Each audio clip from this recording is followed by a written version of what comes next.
Okay, तो हम लोग कल देख रहे थे पीडीसी। ठीक है, लास्ट क्लास में हम लोगों ने देखा था पीडीसी के बारे में। पीडीसी के बारे में हम लोगों ने फिर से क्विक रिवीजन यही है कि ये 3 एंजाइम का कॉम्प्लेक्स होता है। इम्पॉर्टेंट यही है कि 3 एंजाइम का कॉम्प्लेक्स होता है, उसके 3 की कोफैक्टर्स होते हैं। पहला जो एंजाइम है वो है पायरुवेट डिहाइड्रोजनेज, उसका कोफैक्टर है टीपीपी, दूसरे का लाइपोइक एसिड और तीसरे का एफएटीज। ठीक है, तो आगे बढ़ते हैं। हम लोग को अब क्या देखना है, जैसे देखिए, जैसे यहाँ पे देखिएगा, यहाँ पे आई थिंक कि समझ में आ जाएगा। जैसे कि राइट, यहाँ पे एक कार्बन डाइऑक्साइड तो निकल ही गया है। देखिएगा, एक कार्बन डाइऑक्साइड तो निकल ही गया है। ये देखिए, ये CO2 सबसे पहले यही होता है, 2 कार्बन बचा हुआ है। अच्छा, आपको ये भी याद होगा कि ये कार्बोनिल कार्बन है और ये मिथाइल कार्बन है, क्योंकि कार्बोक्सिलिक कार्बन निकल चुका है, यानी कार्बन नंबर 3 और 4 निकल चुका है, और कार्बन नंबर 2 और 5, 1 और 6 बचा हुआ है। अब क्रेब्स साइकिल में जाना है हमको। देखिए, क्रेब्स साइकिल में जाना है। देखिए, यही चीज़ हम बता रहे थे, 1 और 6, 2 और 5, ये इसी में से बचा हुआ है। अब जाना है हमको TCA साइकिल। अच्छा, TCA साइकिल को देखिए, क्रेब्स साइकिल के नाम से जानते हैं, सिट्रिक एसिड साइकिल के नाम से जानते हैं, और ट्राई कार्बोक्सिलिक एसिड साइकिल के नाम से जानते हैं, क्योंकि पहला जो प्रोडक्ट बनता है सिट्रेट, वही 3 कार्बोक्सिलिक एसिड का होता है। ठीक है। अच्छा, एक बहुत इंटरेस्टिंग क्वेश्चन आ सकता है, वैसे आता नहीं है, आएगा नहीं, इसमें तो नहीं आएगा, लेकिन और भी बड़े बड़े एग्जाम्स में क्वेश्चन आ सकता है। ठीक है, ये क्लास हम लोग ICMR साइंटिस्ट भी रिवीजन की है, इसलिए ध्यान से देखिए, जैसे बात ये है कि ये जो दो आ रहा है ना, देखिए 2 कार्बन आ रहा है एसिटाइल कोएंजाइम A से। ठीक है, ये देखिए, क्रेब्स साइकिल में क्या होता है, ऑक्सियो एसीटेट, जो कि 2 कार्बन से मिलकर 6 कार्बन बनाता है, सिट्रेट, और यहाँ से 2 कार्बन डाइऑक्साइड रिलीज हो जाता है, फिर 4 कार्बन बचता है। यही होता है क्रेब्स साइकिल में। क्रेब्स साइकिल पता होगा, जरूर पता होगा। तो इसमें एक फेज होता है डीकार्बोक्सिलेशन, एक फेज होता है रीजनरेशन। अच्छा, डीकार्बोक्सिलेशन में 2 कार्बन डाइऑक्साइड रिलीज हो गया, ये कहाँ कहाँ से निकलता है ये भी पता होना चाहिए। और जो 4 बचता है उसका क्या होता है, तो 4 का रीजनरेशन हो जाता है, फिर से ऑक्सियो एसीटेट बन जाता है। अच्छा, अगर रियल क्रेब्स साइकिल देखा जाए तो ये क्वेश्चन में पूछा जाता है कि ये देखिए, ये 4 मॉलिक्यूल है ना ऑक्सियो एसीटेट के, और 2 मॉलिक्यूल हैं, ये हैं हाँ एसिटाइल कोएंजाइम A के। अब जब ये 4 और 2 मिलते हैं तो ये 6 कार्बन हुआ। अब मैंने बस 6 कार्बन से दिखाने के लिए बनाया हुआ है। अब क्वेश्चन में ये भी पूछा जा सकता है, जैसे जनरली देखा जाए, ये देखिए, देखा जाए तो ऐसे ही बनता है। ये शुरू वाले, ये 1 2 3 कार्बोक्सिलिक एसिड होता है।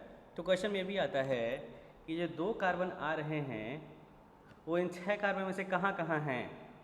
ठीक है, कहाँ कहाँ पे हैं। तो इम्पोर्टेंट देखिए, ये देखिए, ऊपर वाली ये दोनों जो हैं, ये सबसे ऊपर वाले जो होते हैं ये होते हैं एसिटाइल कोएंजाइम A के, और ये 4 जो होते हैं वो होते हैं इसके का ऑक्सियो एसीटेट के। जो पहला डीकार्बोक्सिलेशन होता है, पहले डीकार्बोक्सिलेशन में ये ब्लू वाला कार्बन डाइऑक्साइड निकाला है हमने। यानी कि ये समझ जाइए कि कभी भी जब पहला क्रेब्स साइकिल चलता है तो जो एसिटाइल कोएंजाइम A से जो 2 कार्बन आए हुए हैं, पहले क्रेब्स साइकिल में एक भी कार्बन डाइऑक्साइड उसका नहीं रिलीज होता है। रिलीज होता है कार्बन डाइऑक्साइड, लेकिन ये पहले वाला है जो पहले से ऑक्सियो एसीटेट में है ना, वही रिलीज होता है। अच्छा, दूसरे स्टेप में जो दूसरा निकलता है वो ये वाला कार्बन डाइऑक्साइड होता है। ये देखिए, ये दोनों एकदम सेफ है, इसको कुछ नहीं हुआ। अब फिर से 4 बचे, देखिए 4 बचे, रीजनरेट होकर अब ऑक्सियो एसीटेट बनाएंगे। अब अगली बार में जो आएगा तब जाके ये निकलते हैं। ठीक है ना। तो ये इस चीज़ को समझना अगर है तो मैं थोड़ा सा इस पर भी इम्फेसिस करूँगा कि हाँ क्या क्या चीज़ें हैं, कैसे कैसे इनको देखना है।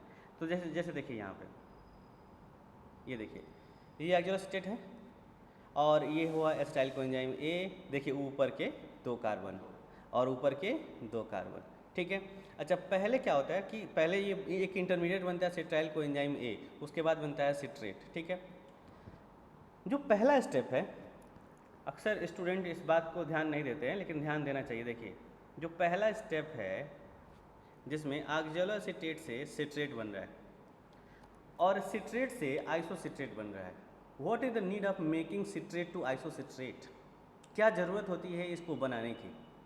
क्यों नहीं कार्बन डाइऑक्साइड यहीं से निकाल दिया जाता है? इसके लिए इम्पोर्टेंट ये है, इसके लिए क्या इम्पोर्टेंट है मैं दिखाने जा रहा हूँ आपको। ये बहुत इंपॉर्टेंट है, अगर कोई 2 नंबर में ये क्वेश्चन पूछा जा सकता है। तो जैसे देखिए जो सिट्रेट है, ठीक है, the net effect is conversion after, यानी सिट्रेट जो होता है ना वो टर्शियरी अल्कोहल होता है, और आइसोसिट्रेट जो होता है वो सेकेंडरी अल्कोहल होता है। And releasing of carbon dioxide is much easier from secondary alcohol than tertiary alcohol. इसीलिए सिर्फ और सिर्फ यही होगा। देखिए सिट्रेट है, सिट्रेट से एकोनिटेट बना और एकोनिटेट से बनता है आइसोसिट्रेट। कभी भी ध्यान रखिएगा, सिट्रेट जो होता है टर्शियरी अल्कोहल होता है और आइसोसिट्रेट जो होता है वो सेकेंडरी अल्कोहल होता है। और यहाँ पे एक वाटर मॉलिक्यूल गेन भी होता है, एक वाटर मॉलिक्यूल यूटिलाइज भी होता है, और नेट इफेक्ट जो होगा वो ज़ीरो वाटर का होगा। ठीक है, चलिए तो ये हो गया, इसमें कोई दिक्कत नहीं है। और यहाँ पे जो एंजाइम लगता है वो होता है एकोनिटेज। ठीक है, जो एंजाइम लगता है वो होता है एकोनिटेज। अच्छा, एकोनिटेज की क्या खास बात होती है? एकोनिटेज जो है, एकोनिटेज ही कन्वर्ट करता है सिट्रेट से आइसोसिट्रेट में। अच्छा, इसमें देखिए यहाँ पे एक है फ्लोरोएसीटेट। आप लोगों ने एक मूवी देखा होगा ट्रॉय। ट्रॉय में एक कहानी दिखाई जाती है कि जो ग्रीक गॉड होते हैं वो बड़ा सा घोड़े जैसा, घोड़े का स्ट्रक्चर बहुत बड़ा बना के और इंटर कर देते हैं सिटी ऑफ ट्रॉय में, ये बोल के कि हमारे देवता हैं पूजा करने वाले, और उसमें छुपे रहते हैं सैनिक, और रात में निकल के पूरा सिटी को तबाह कर देते हैं। वैसे ही ये फ्लोरोएसीटेट है, ये क्या करता है ना, ये जाके बाइंड कर लेता है क्रेब्स साइकिल के एंजाइम से, और ये टॉक्सिक होता है।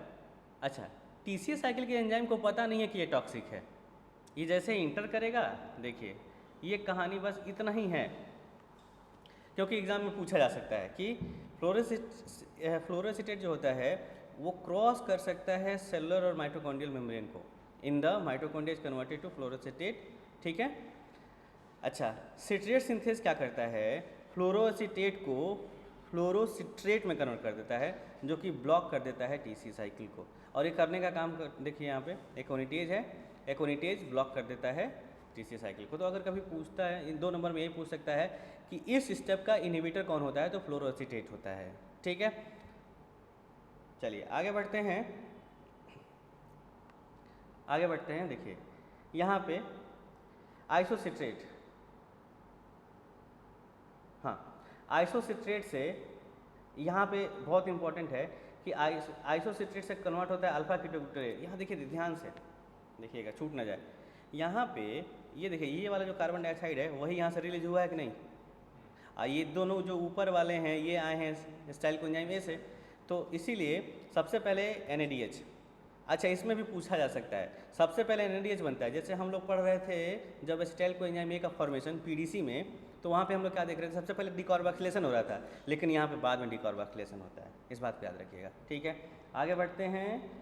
तो ये देखिए आइसोसिट्रेट डिहाइड्रोजिनेज, अब यहाँ पे आइसोसिट्रेट डिहाइड्रोजिनेज के लिए, अच्छा सेम टू सेम देखिए यहाँ पे NADH बना, CO2 पहला रिलीज हुआ। This is the first step जो कि क्रेब्स साइकिल को इलेक्ट्रॉन ट्रांसपोर्ट चेन से कनेक्ट करता है, क्योंकि यहीं पे सबसे पहले बना हुआ है क्या, NADH। तो अगर 2 नंबर में ये पूछता है, मैं सारे इंपॉर्टेंट पॉइंट्स ही बता रहा हूँ, कि अगर 2 नंबर में ये पूछता है कि which of the following connect first step to connect ETS with Krebs cycle, तो यही होगा आइसोसिट्रेट से अल्फा कीटोग्लूटारेट बनाने में। अच्छा देखिए सेम टू सेम वैसे ही ये काम करेगा, जैसे ज़्यादा ATP होगा तो उसका देखिए इनहिबिटर और एक्टिवेटर में तुरंत बता दे रहा हूँ। NADH और ATP एलोस्टेरिक इनहिबिटर है। अच्छा ADP और हाँ ADP जो होता है उसका एलोस्टेरिक एक्टिवेटर है। ठीक है, ये हो गया। और इसके बाद से हाँ ये देखिए, तो ये क्वेश्चन छूट सकता है कि अल्फा कीटोग्लूटारेट है, डिहाइड्रोजिनेज जो है, ये भी PDC के जैसे ना 3 एंजाइम का कॉम्प्लेक्स ये भी है। ये हम लोग जल्दी पढ़ नहीं पाते हैं, छूट जाता है हम लोगों से। और कौन कौन सा होता है देख लीजिए, अल्फा कीटोग्लूटारेट, ये भी alpha ketoglutarate dehydrogenase, dihydrolipoyl transacetylase and dihydrolipoyl dehydrogenase, same to same PDC के जैसा, और सबके वही कोफैक्टर। ठीक है ना, तो ये मिस नहीं होना चाहिए, ये ध्यान रखिएगा, याद है प्रीवियस क्लास से। ठीक है, तो यही हो गया कि, और इसमें इसके बाद से अल्फा कीटोग्लूटारेट के बाद से अब डिहाइड्रोजिनेज के बाद इसके बाद बनता है ससिनाइल कोएंजाइम ए, क्योंकि यहाँ से भी कार्बन रिलीज हो गया। ठीक है, ये रहा अल्फा कीटोग्लूटारेट, यहाँ से CO2 रिलीज हो गया है। यानी कि अगर कोई पूछता है कि which enzyme is responsible for the connection between Krebs cycle and ETS, तो सबसे पहला होगा आइसोसिट्रेट डिहाइड्रोजनेज, क्योंकि उसी की वजह से सबसे पहला कार्बन डाइऑक्साइड रिलीज हुआ और उसी की वजह से क्रेब्स साइकिल में सबसे पहला NADH का फॉर्मेशन हुआ। ओके, चलिए तो ये हो गया, इतना हो गया। अब इसके बाद से चलिए इसके बाद से कुछ खास इंपॉर्टेंट नहीं है। हाँ, यहाँ पे ध्यान दीजिएगा कि जब सक्सिनाइल कोएंजाइम ए से सक्सिनेट बनता है, यहाँ पे एंजाइम लगता है सक्सिनाइल कोएंजाइम ए सिंथेटेज, और यही एक प्रोसेस है जहाँ पे सबस्ट्रेट लेवल ऑफ ATP या GTP फॉर्मेशन होता है। तो आपसे क्वेश्चन क्या पूछेगा कि कहाँ GTP बनता है, कहाँ ATP बनता है, दिख रहा है GTP बनता है मैमल्स में और ATP बनता है प्लांट्स एंड बैक्टीरिया में। ये क्वेश्चन CSIR में भी पूछा गया है, ICMR के लिए तो बहुत अच्छा है ये। और याद रखिएगा कि ये रिवीजन क्लास है और रिवीजन क्लास में हम बहुत फास्ट पढ़ाएंगे।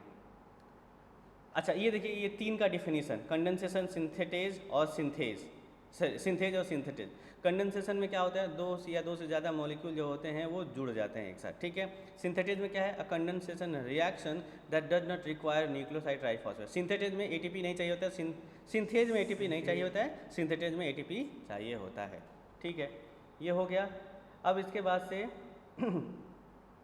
हाँ, एक काम और होता है, मैमल्स में जो GTP बनता है वो ATP में कन्वर्ट हो सकता है, एंजाइम लगेगा न्यूक्लियोसाइड डाइफॉस्फेट काइनेज, तो ATP से GDP को बाइंड करा के ATP में कन्वर्ट। देखिए यहाँ पे GTP ATP ADP, अब इसका एक फॉस्फेट आ जाएगा इस पे, ये कन्वर्ट हो गया ATP और GDP में, ठीक है। तो ये हो गया। और इसके बाद से सक्सिनेट, देखिए यहाँ पे सक्सिनेट और फ्यूमरेट, ये देखिए 2 नंबर यहाँ से आप लोग लेके जाइए अपने घर, बहुत आसान।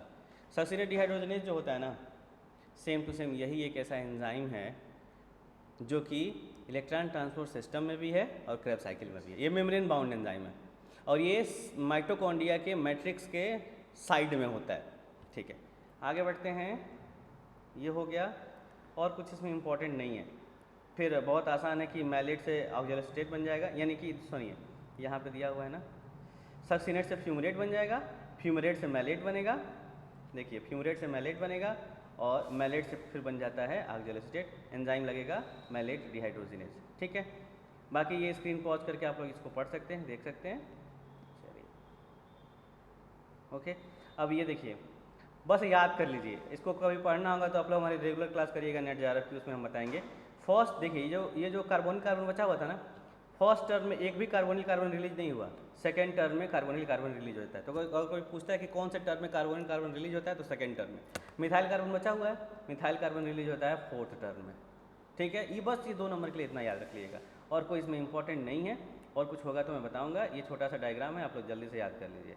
खैर इसको मैं समझा देता हूँ अभी थोड़ी देर बाद, देख लीजिए, इसको स्क्रीन पॉज करके याद कर लीजिएगा कि देखो इधर ध्यान से, अल्फा कीटोग्लूटामेट क्या क्या बना सकता है, ग्लूटामेट बना सकता है। ग्लूटामेट से क्या बन सकता है, ग्लूटामीन। ग्लूटामीन से क्या बन सकता है, प्यूरिन न्यूक्लियोटाइड, एडेनिन और गुआनिन। ये सब 2-2 नंबर का क्वेश्चन है। अच्छा, ग्लूटामेट से बन सकता है प्रोलिन। अच्छा, ग्लूटामेट से बन सकता है आर्जिनिन। देख रहे हैं आप लोग, ग्लूटामेट जो है नेगेटिवली चार्ज अमीनो एसिड है और arginine positively charge amino acid है, ठीक है। इससे बन सकता है ये। अच्छा, यहाँ देखिए, ग्लाइसिन और सक्सिनाइल कोएंजाइम ए मिलकर बना सकते हैं पोरफायरिन। अच्छा, आगे बढ़ते हैं, फ्यूमरेट और ऑक्जेलोसिटेट, इन दोनों को मिला के इधर एस्पार्टेट। ये याद कर लीजिएगा बस कि किससे किससे क्या बन रहा है, ध्यान से। एस्पार्टेट से सारे पायरिमिडीन न्यूक्लियोटाइड्स बनते हैं, साइटोसिन, थाइमिन और यूरासिल, याद कर लीजिएगा। और इधर जो अमीनो एसिड है इधर बना हुआ है, ठीक है। इसको याद करने की रिस्पॉन्सिबिलिटी आप लोगों की है। और इधर ऑक्जेलोसिटेट और पायरुवेट 3 कार्बन का, ये 4 कार्बन का, 7 कार्बन हो गए। इधर CO2 रिलीज हो गया, 6 कार्बन बच गए। और यहाँ से 2 मॉलिक्यूल बन जाएगा फॉस्फोनिल पायरुवेट का, इधर ट्रिप्टोफैन, फिनाइललाइन, टायरोसिन, ये सब बन जाते हैं, ठीक है। ये सारे प्रोसेस आप लोग याद कर लीजिएगा, ठीक है। चलिए, थैंक यू।